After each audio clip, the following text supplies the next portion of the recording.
मैं बताना चाहूंगा कि यदि आप एक बिजनेस कर रहे हैं, एक नौकरी कर रहे हैं, एक दुकान संभालते हैं, एक व्यवसाय कुछ भी ऐसा कर रहे हैं सर, तो यकीन मानिए आपने क्या किया पता है? सारे अंडे को एक ही टोकरी में रखा है। सारे अंडों को एक ही टोकरी में रखा है और गलती से वो पॉलिथीन फ्रिज में जो रखा है, गलती से बच्चे ने खींच दिया तो गिरा, मतलब सबरे टूटेगा। टूटेगा कि नहीं? क्या मैं सही बोल रहा हूं? टूटेगा कि नहीं? कम से कम हिलिंग डुलिंग में जवाब तो दीजिए जी, है ना? तो हमें ये जानने की आवश्यकता है कि एक ही टोकरी में होने और ना होने में क्या फर्क है। एक ही टोकरी में होने और ना होने में क्या फर्क है, मैं आपको बताना चाहूंगा। सर लॉकडाउन में ट्रक बिका क्या सर? लॉकडाउन में ट्रक बिका क्या? नहीं। चलिए, लॉकडाउन में पीटर इंग्लैंड के शर्ट बिका क्या सर? नहीं। लॉकडाउन में मैजिक, जो भोपाल में आप जाते हैं मैजिक में, मैजिक बिका क्या सर? नहीं। लॉकडाउन में टाइटेन की घड़ी बिका क्या सर? तो जितने साथी मेरे यूट्यूब में चैनल में दिख रहे हैं, मेरा वीडियो देख रहा है, आप लोग कमेंट में जरूर लिखिए, क्या आपको लॉकडाउन में ट्रक बिकता हुआ दिखा? क्या लॉकडाउन में टाटा मैजिक बिकता हुआ दिखा? क्या लॉकडाउन में पीटर इंग्लैंड शर्ट बिकता हुआ दिखा? क्या लॉकडाउन में टाइटेन या सोनाटा की घड़ी बिकता हुआ दिखा आपको? बिका क्या? मतलब लॉकडाउन में टाटा भी जीरो थे ना, लेकिन जीरो नहीं थे, जीरो नहीं थे, नमक बिक रहा था सर। नमक, टाटा नमक बिक रहा था सर। उन्होंने अंडों को अलग अलग टोकरी में रखा कि एक गिर जाए, एक टूट जाए, एक बच जाए तो उससे ही कमा लेंगे। टाटा का नमक बिका कि नहीं सर? आप में से कुछ लोगों ने खरीदे थे कि नहीं, जो लॉकडाउन में ज्वाइन नहीं किए थे आरसीएम? बिका था कि नहीं सर? तो टोकरी अलग अलग करिए सर। आप यदि जॉब करते, जॉब के साथ इसको रखिए। बालाजी इसका गवाह है सर, कोचिंग नहीं चला था, लेकिन बालाजी ने 2 टोकरी बना लिया था।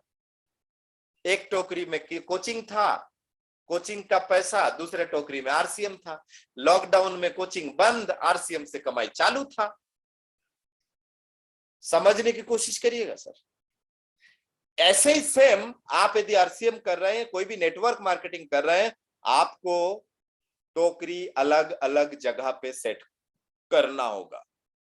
यदि आप किसी एक गांव में, जैसे मैं एक उदाहरण किसका दूं, जीएल साहू जी का उदाहरण देता हूं। मैं उदाहरण दे देता हूं, आदरणीय हमारे रिटायर्ड इंजीनियर साहब जीएल साहू जी। जीएल साहू जी गंजवासोदा से हैं। उनका टीम गंजवासोदा में ही रहे और कलेक्टर ने यदि बोल दे कि भैया धारा 144 लग चुका है, अब गंजवासोदा पैक, गंजवासोदा में बिजनेस नहीं होगी, दुकानें बंद, बिजनेस नहीं होगी। अब जब बिजनेस नहीं होगी किसी भी कारण से, मान लीजिए धारा हटा दीजिए, धारा तो मुझे इतना नहीं पता, लेकिन हाँ किसी भी कारण से यदि गंजवासोदा में बिजनेस नहीं हो, पूरा भारत खुला लेकिन गंजवासोदा ही पैक है पूरा, तो क्या होगा सर? सारे अंडे फूटा।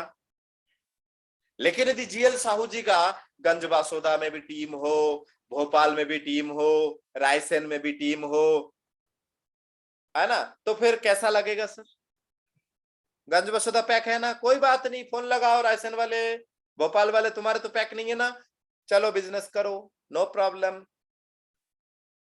बालाजी का भोपाल में टीम है, उड़ीसा में टीम है, छत्तीसगढ़ में टीम है, सिंगरौली में टीम है, कर्नाटक में टीम है, असम में टीम है, भोपाल में टीम है, सीहोर में टीम है, गंजवासोदा में टीम है।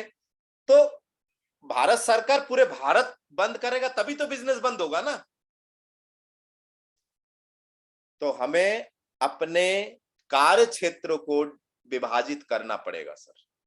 हमें अपने कार्य क्षेत्र को विभाजित करना पड़ेगा, आउट ऑफ लिमिट से, माने लिमिट से बाहर हमें निकलना पड़ेगा सर। आपके दायरे जो कंफर्ट जोन है कि भाई मेरा घर इस एरिया में, बागपीपरिया में, मैं बागपीपरिया से बाहर नहीं जाऊंगा। तो ऐसी स्थिति में क्या होगा? ऐसी स्थिति में आपका वो एक ही टोकरी है बस, और किसी टाइम में वो पूरा टोकरी, एक ने बोला हमें बिजनेस नहीं करना, दूसरे ने बोला हमें भी नहीं करना, तीसरा ने समझा कि ये दोनों नहीं कर रहे तो हम भी नहीं करेंगे, चौथा ने समझा सब मना हो रहा है चलो, और किसी ने अफवाह फैला दिया, कुछ भी, तो हो गए टाई टाई फिश। तो हमारा टीम जो है, हमेशा याद रखिए, हमारा टीम है अलग अलग क्षेत्रों में होना चाहिए। इससे एक और फायदा है, ये नेगेटिव नहीं है, पॉजिटिव एक और फायदा है, आपके पास यदि जूनियर एक ही जगह पे है, आपके पास यदि जूनियर एक ही जगह पे है, तो ऐसी स्थिति में आप ध्यान दीजिए, वो जूनियर भी थोड़ा अकड़ में आ जाते हैं, अरे मतलब इनका तो मैं ही सर्वो सर्वा हूं। लेकिन यदि अलग अलग जगह पे हैं तो वो अकड़ नहीं दिखा पाते हैं कि भाई सिर्फ मेरे वजह से नहीं चल रहा है। और सबसे बड़ा गंदा, जो लोग ऐसा सोचते हैं ना कि मेरे वजह से मेरे सीनियर है, बहुत गंदा सोचते हैं सर, बहुत गंदा है। ऐसा ना सोचे, कभी भी ना सोचे, किसी भी परिस्थिति में ना सोचे सर, क्योंकि कल को आपके टीम होगा, जैसा आज आप बोएंगे वैसा कल आप काटेंगे, और ऐसे में एक अच्छा लीडर नहीं बन पाएंगे, एक बढ़िया सा लीडर आप नहीं बन पाएंगे ऐसी स्थिति में।